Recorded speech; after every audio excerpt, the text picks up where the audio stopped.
Seems like it was just seconds ago that I said, I'm going to turn this off and then talk about some lessons with this. And it's because it was.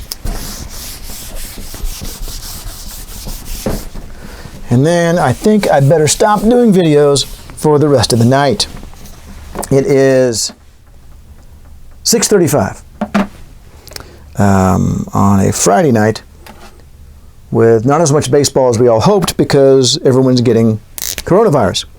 All right, I want to show you something here.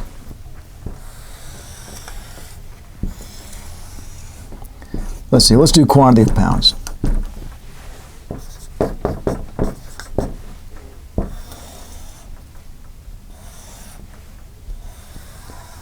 Demand for dollars, U.S. exports. Demand for pounds, U.S. imports. And of course here, balanced trade. Okay, as I said earlier, the post-Keynesian argument is that these financial capital flows that we can put on the other two lines out here to the right, which I'm going to make sort of fluid out here in a minute, they're a big deal. We can't just leave them off. It's not just white noise. It is the existence of the financial capital flows that is causing the fact that we have in equilibrium U.S. trade deficits and U.S. trade surpluses. If these are the other two lines, if this is the demand for dollar ex-U.S. plus KI-U.S., and this is the demand for pounds M-U.S. plus KO-U.S., then if this intersection is below BTER, then the pound is really cheap and the U.S. has a trade deficit.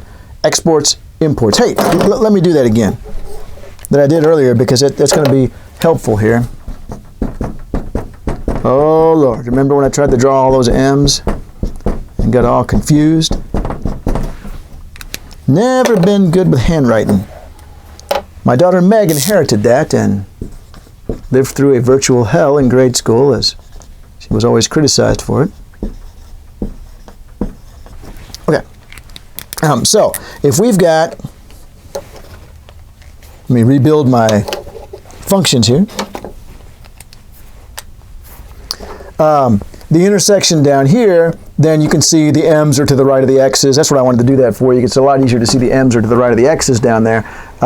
And we've got U.S. trade deficit, up here U.S. trade surplus. All right, check this out.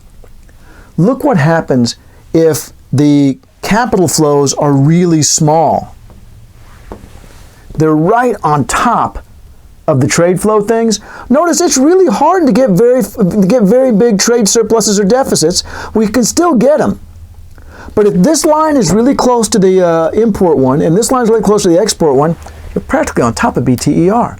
So if capital flows are really small, and that's what John Maynard Keynes argued for at the Bretton Woods Conference after World War II, he said we must control capital flows because our problem is going to be capital flows because countries don't get along well when they have long-term trade imbalances with each other. Geez, who would have thought with the U.S. and China? We don't get along well. He said, so there must be mechanisms built in to make it difficult for there to be long-term trade imbalances like that. And one of the and he said, we got to control the financial flows. We can't allow these massive financial flows across borders. And if we do that, then we're never going to be very far away from BTER. We're never going to have very big surpluses. They'll be okay. Instead, what we've got is 1, 2, 3. Okay. These are out here somewhere. I mean, they're off the end of the board, how big they are compared to this. And so this is why, if we include the capital flows, well, now the U.S. has a trade balance and it's equilibrium. The U.S. has a trade surplus and it's equilibrium. No capital flows, the only equilibrium point is right here at balanced trade. Capital flows, it could be anywhere on this entire graph.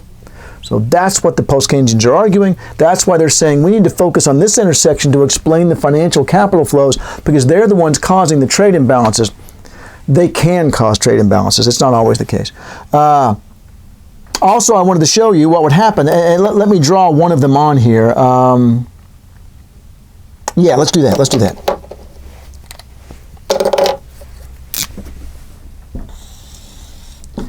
D, oh God, that's the worst D ever drawn.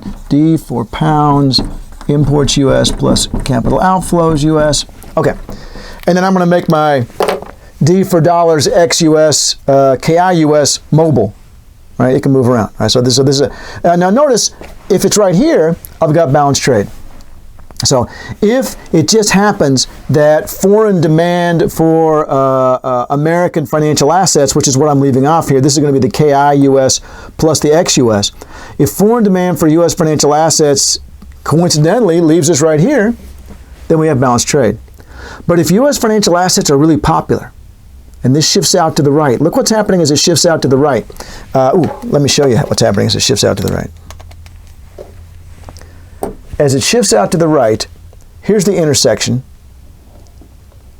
The intersection is moving down, down, down as this shifts out to the right. So it's causing the U.S. to move more and more into a trade deficit territory.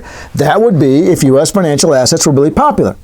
Then it would pull the actual exchange rate down this way and create a trade deficit because it's making the dollar so valuable.